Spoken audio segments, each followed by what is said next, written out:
Halo, kembali lagi dengan saya Immanuela De Fretes dalam YouTube channel kali ini. Di saat ini saya akan menjelaskan kepada kalian mengenai multiplexing dalam mata kuliah komunikasi data.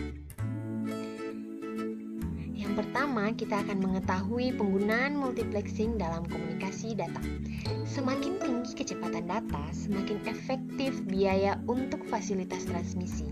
Untuk suatu aplikasi dan jarak tertentu, biaya per kbps menurun seiring dengan meningkatnya kecepatan data dari fasilitas transmisi.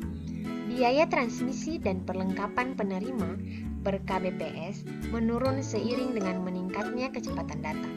Yang kedua, sebagian besar perangkat komunikasi data pribadi membutuhkan penyokong kecepatan data yang relatif sederhana.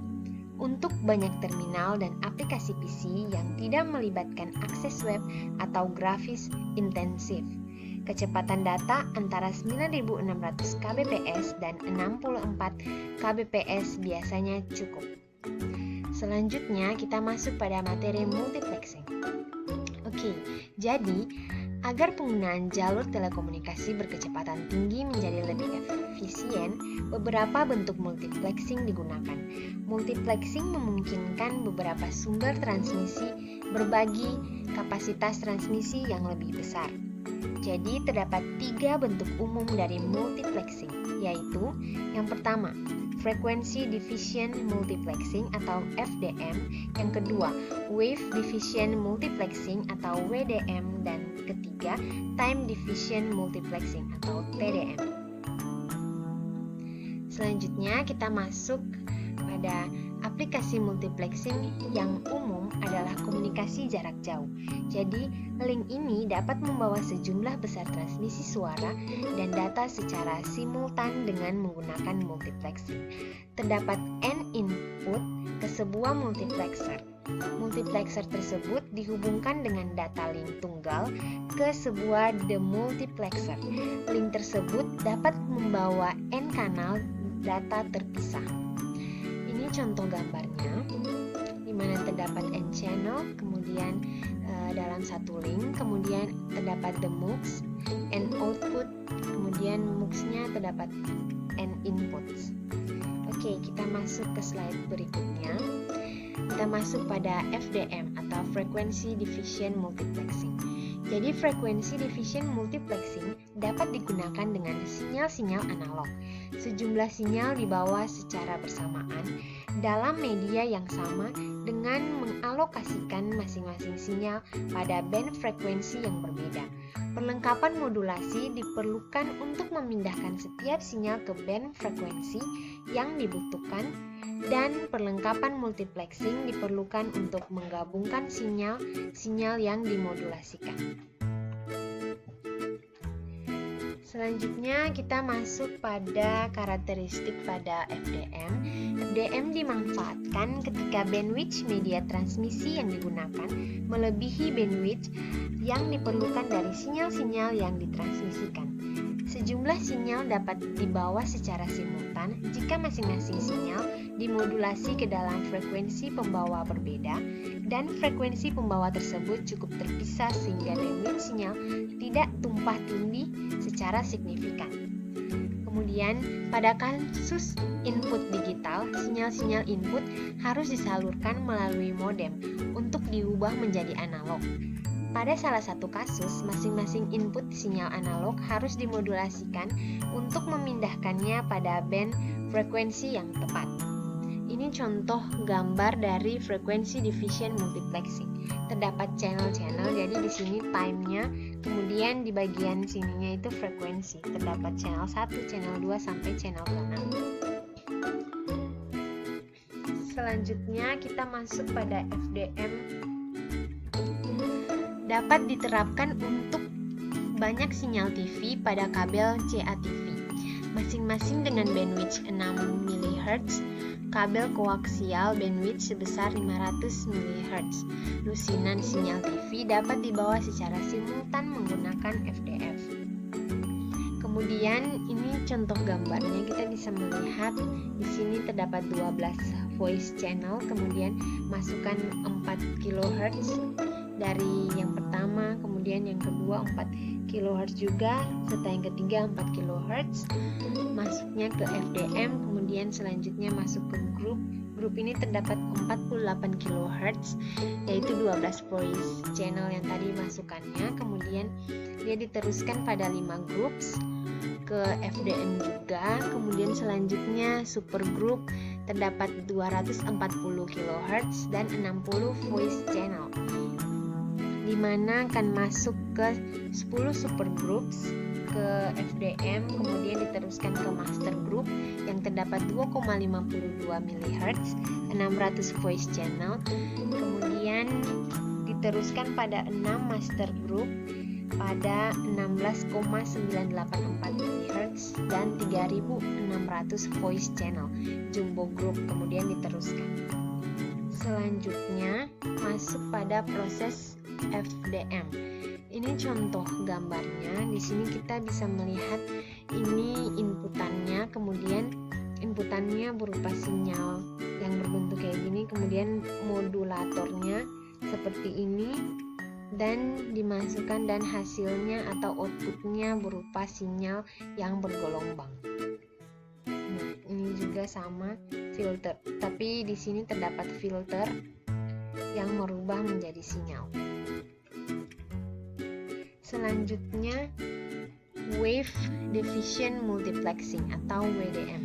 WDM memiliki konsep yang sama seperti FDM, tetapi proses multiplexing dan demultiplexingnya dilakukan pada sinyal cahaya yang ditransmisikan melalui jalur fiber optik atau serat kaca.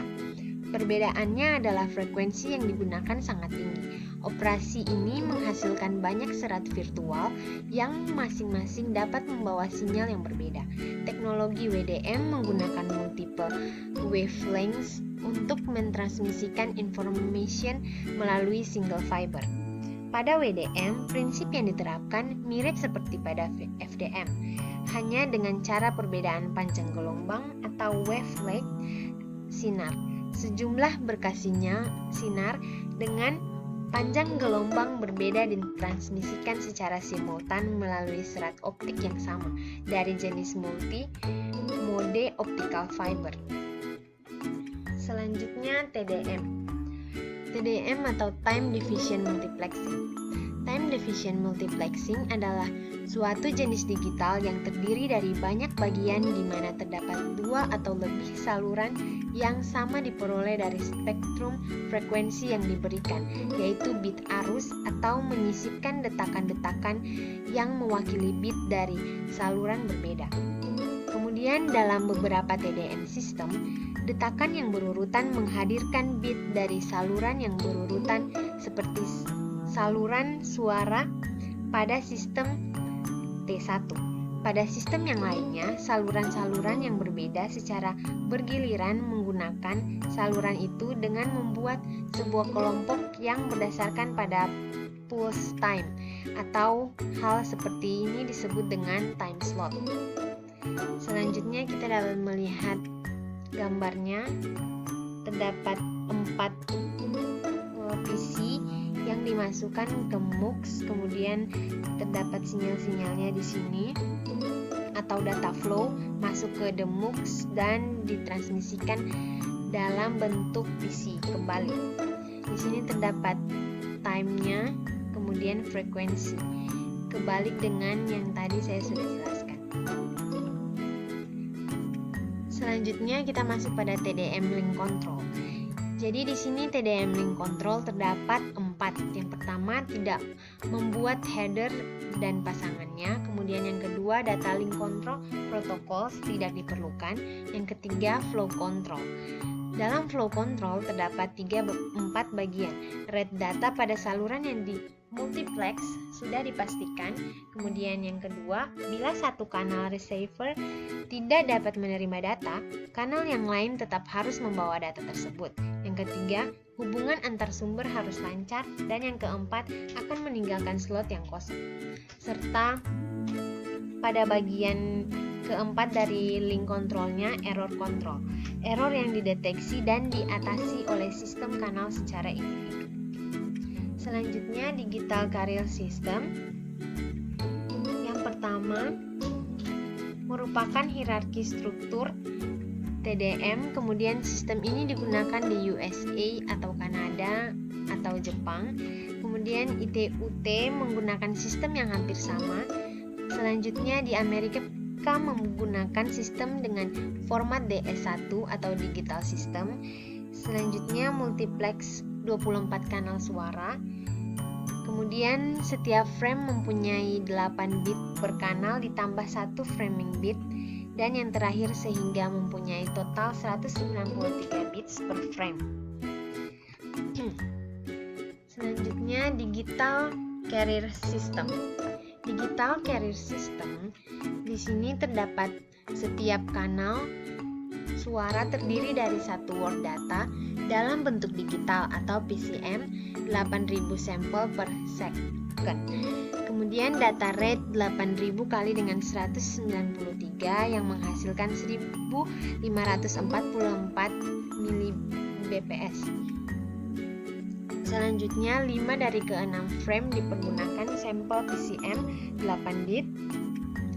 Setiap frame ke-6 berisikan 7 bit PCM word plus bit signaling.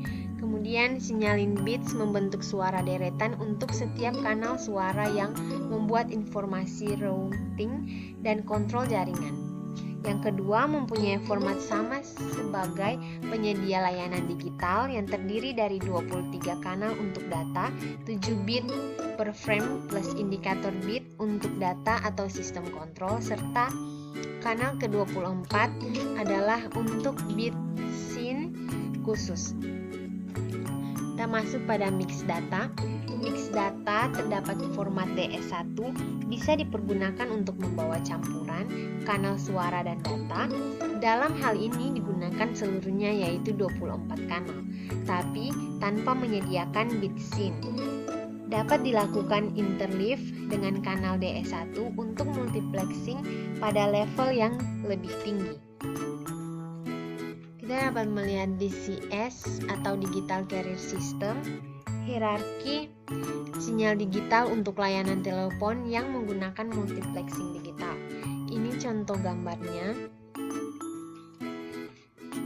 Selanjutnya, kabel modem scam. Terdapat hibrid scheduler.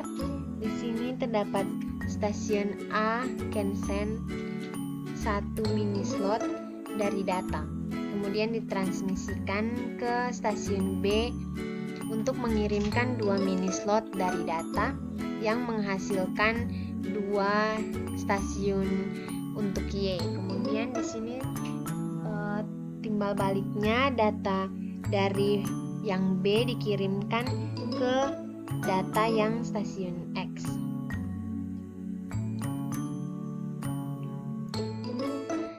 Yang terakhir kabel modem operation. Di sini terdapat downstream dan upstream serta XDSL. Downstream ini kabel scheduler memberikan data dalam paket kecil. Jika lebih dari satu pelanggan aktif, masing-masing mendapat fraksi hilir kapasitas. Kemudian mungkin mendapatkan 500 kbps ke 1,5 Mbps. Juga digunakan untuk mengalokasikan slot waktu hulu untuk pelanggan. Kemudian upstreamnya user requires time slot on share upstream channel pada dedicated slot for this. Selanjutnya kita masuk pada XDSL, yaitu High Data Rate DSL, Single Line DSL, Very High Data Rate DSL. Sekian dari penjelasan mengenai multiplexing, semoga bermanfaat. Terima kasih.